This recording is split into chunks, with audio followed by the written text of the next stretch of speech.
अस्सलामुअलैकुम। आज हम डिस्कस करने जा रहे हैं चैप्टर नंबर 7 सेकेंड ईयर का, fundamental principles of organic chemistry.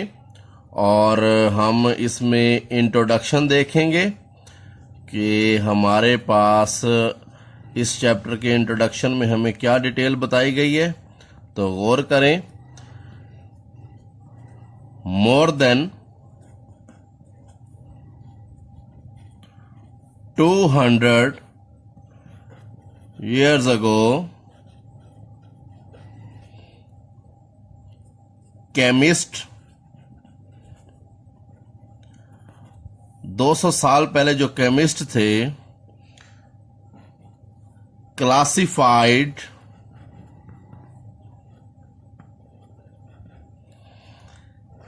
Chemical compounds on the base of origin and properties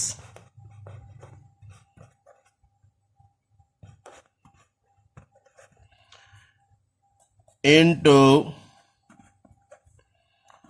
two classes, into two types। तो याद रखें कि 200 साल पहले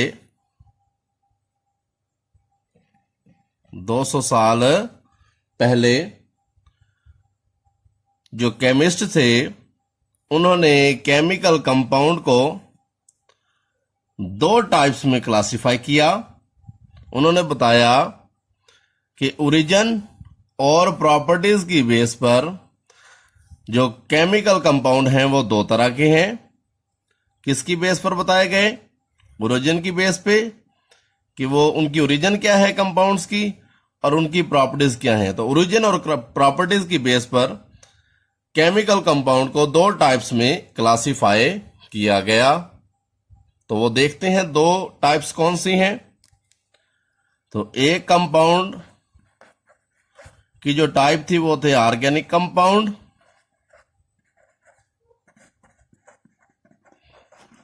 और जो दूसरी टाइप थी वो थे इनऑर्गेनिक कंपाउंड। तो केमिकल कंपाउंड की दो टाइप्स बताई गई, उनकी ओरिजिन की बेस पे और उनकी प्रॉपर्टीज की बेस पे। तो एक ऑर्गेनिक कंपाउंड हो गए, दूसरे हो गए इनऑर्गेनिक कंपाउंड। तो हम देखते हैं कि उन्होंने ऑर्गेनिक कंपाउंड किनको कहा। गौर कीजिएगा, द कंपाउंड्स ऑब्टेन्ड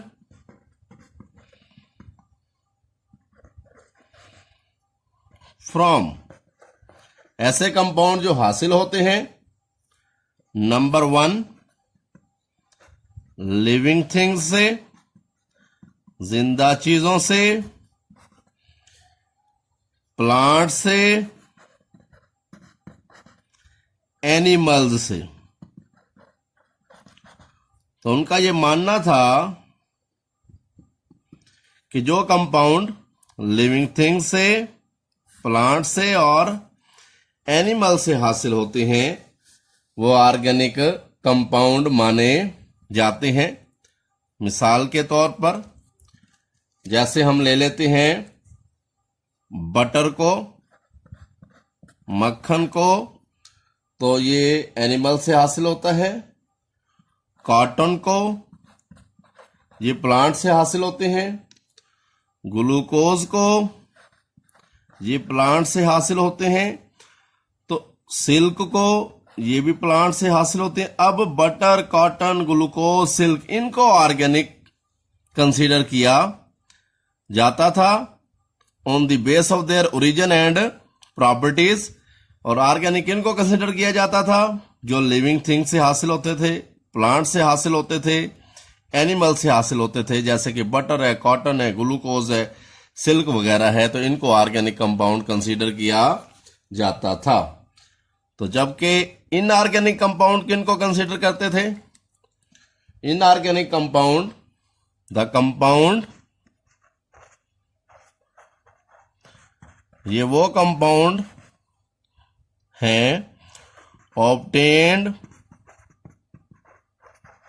जो कि हासिल होते थे फ्रॉम नॉन लिविंग और मिनरल सोर्सेस। तो जो नॉन लिविंग से और मिनरल से हासिल होते थे उनको इनऑर्गेनिक कंपाउंड में कंसीडर किया जाता है, जैसे कि NaCl, जैसे कि CaCO3, जैसे कि H2SO4। तो ये इनऑर्गेनिक कंपाउंड हैं। तो उन्होंने क्लासिफाई किस बेस पे किया था? गौर करें दोबारा, ओरिजिन और प्रॉपर्टीज की बेस पे कंपाउंड को क्लासिफाई किया गया था। और कंपाउंड की दो टाइप्स थी, एक ऑर्गेनिक कंपाउंड और एक इनऑर्गेनिक कंपाउंड। और ऑर्गेनिक कंपाउंड वो थे जो लिविंग थिंग्स से, प्लांट से और एनिमल से, यानी उनकी ओरिजिन लिविंग थिंग्स से, प्लांट से, एनिमल थे। और जो नॉन लिविंग और मिनरल सोर्स से हासिल होते थे वो उनको इनऑर्गेनिक कंपाउंड कंसीडर किया जाता था। तो इस तरीके से उन्होंने 200 years ago जो है वो ऑर्गेनिक कंपाउंड, केमिकल कंपाउंड्स को क्लासिफाई किया दो टाइप्स में, ऑर्गेनिक कंपाउंड और इनऑर्गेनिक कंपाउंड्स। तो ऑर्गेनिक कंपाउंड क्योंकि लिविंग थिंग से हासिल होते थे, तो उस वक्त जो केमिस्ट थे वो ऑर्गेनिक कंपाउंड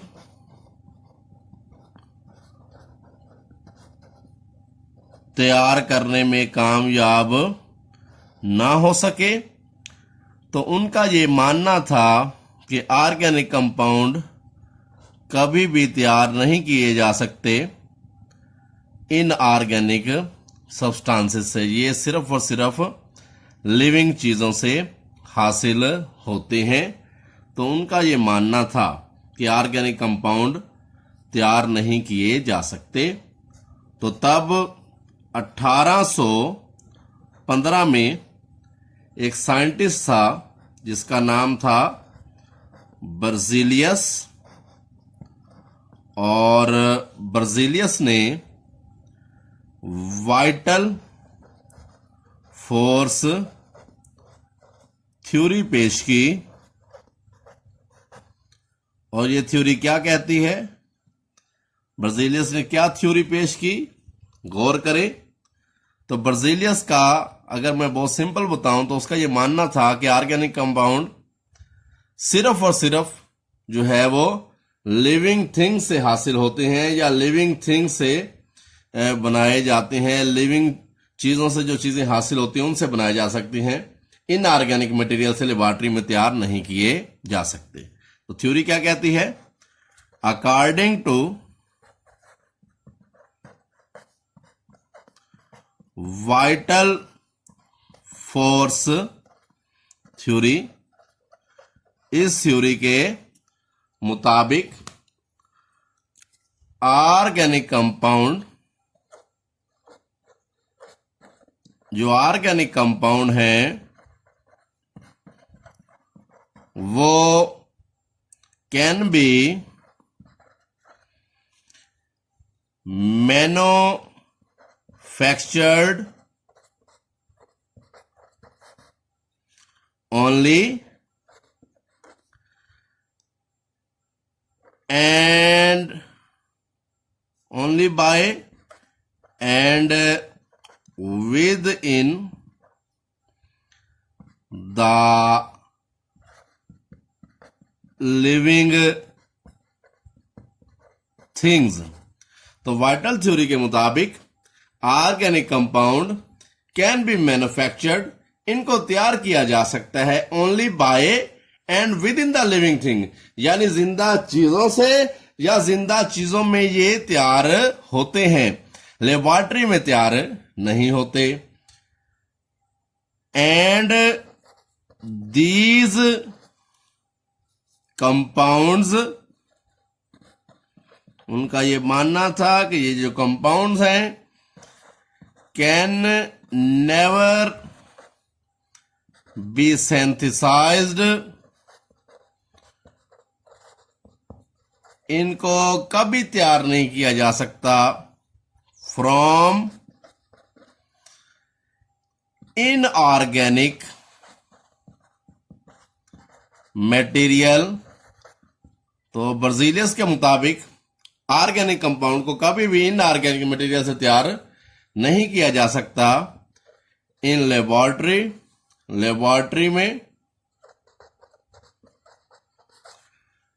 तो बर्जीलियस ने वाइटल फोर्स थ्योरी पेश की और इस थ्योरी के मुताबिक ऑर्गेनिक कंपाउंड जो हैं वो सिर्फ लिविंग थिंग्स से हासिल होते हैं और इनको कभी भी never be synthesised from inorganic material in the laboratory. और बर्जीलियस के मुताबिक ऑर्गेनिक कंपाउंड को कभी भी लेबोरेटरी में तैयार नहीं किया जा सकता। तो एक बार फिर गौर करें, according to vital force theory के मुताबिक organic compound can be manufactured only by and within the living things, यानी ये लिविंग थिंग्स से या within the living things बनते हैं। और and these compound can never be synthesised, और ये कंपाउंड कभी नहीं तैयार किए जा सकते from inorganic material according to the vital force theory. ये बर्जीलियस ने थ्योरी पेश की थी 1815 में, और इस थ्योरी के मुताबिक सिर्फ और सिर्फ ऑर्गेनिक कंपाउंड जो हैं वो लिविंग थिंग से हासिल होते हैं, लेबोरेटरी में इनऑर्गेनिक मटेरियल से तैयार नहीं किए जा सकते। अब हम डिस्कस करने जा रहे हैं कि what is importance of Wohler's work in the development of organic chemistry, कि वूलर के काम की क्या इंपॉर्टेंस है ऑर्गेनिक केमिस्ट्री में। और क्योंकि जब वाइटल फोर्स थ्योरी पेश की गई थी तो उस वक्त ऑर्गेनिक केमिस्ट्री की प्रोग्रेस जो है वो बिल्कुल रुक गई थी, ऑर्गेनिक केमिस्ट्री में जो काम होना बंद हो गया था। तो एक साइंटिस्ट था, जर्मन केमिस्ट था, ये जर्मन केमिस्ट जिसका नाम था फ्रेडरिक वूलर। इसने ऑर्गेनिक केमिस्ट्री में इनकलाब बर्पा इस तरीके से किया कि इसने सबसे पहले ऑर्गेनिक कंपाउंड तैयार किया इनऑर्गेनिक कंपाउंड से। इसने अमोनियम सायानेट NH4CNO, इसका नाम है अमोनियम सायानेट, ये बेसिकली इनऑर्गेनिक कंपाउंड है। और जब इसने अमोनियम सायानेट को हीट किया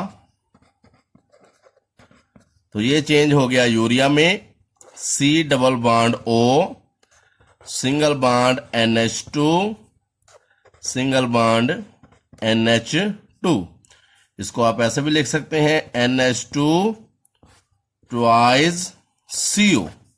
तो ये यूरिया का फार्मूला है और ये ऑर्गेनिक कंपाउंड है। और उसने क्या किया वूलर ने कि अमोनियम सायानेट जो कि बेसिकली इनऑर्गेनिक कंपाउंड है, जब उसको हीट किया गया तो यूरिया बना जो कि ऑर्गेनिक कंपाउंड है। तो इस तरीके से इसने इनऑर्गेनिक कंपाउंड से ऑर्गेनिक कंपाउंड तैयार किया और वाइटल फोर्स थ्योरी को रिजेक्ट किया। तो क्या हुआ कि he rejected the vital force theory, क्योंकि वाइटल फोर्स थ्योरी तो कह रही थी कि ऑर्गेनिक कंपाउंड जो हैं वो इनऑर्गेनिक कंपाउंड से तैयार हो ही नहीं सकते, लेकिन वूलर ने अमोनियम सायनेट यानी इनऑर्गेनिक कंपाउंड से ऑर्गेनिक कंपाउंड यानी पहला ऑर्गेनिक कंपाउंड यूरिया तैयार किया। तो इसके काम को इंपॉर्टेंस इसलिए बहुत ज्यादा मिली कि इसने पहला ऑर्गेनिक कंपाउंड तैयार किया और उसके बाद अब मिलियन ऑफ ऑर्गेनिक कंपाउंड तैयार किए जा चुके हैं। और ये यूरिया जो है ये बेसिकली ऑर्गेनिक कंपाउंड है और ये पाया जाता है यूरिन ऑफ मैमल्स में। तो मैमल्स के यूरिन में जो है वो यूरिया पाया जाता है और ये फर्स्ट ऑर्गेनिक कंपाउंड वूलर ने तैयार किया अमोनियम सायनेट को हीट करके। तो हम कह सकते हैं यूरिया की तैयारी के बाद up till now million of organic compound have been prepared and analysed.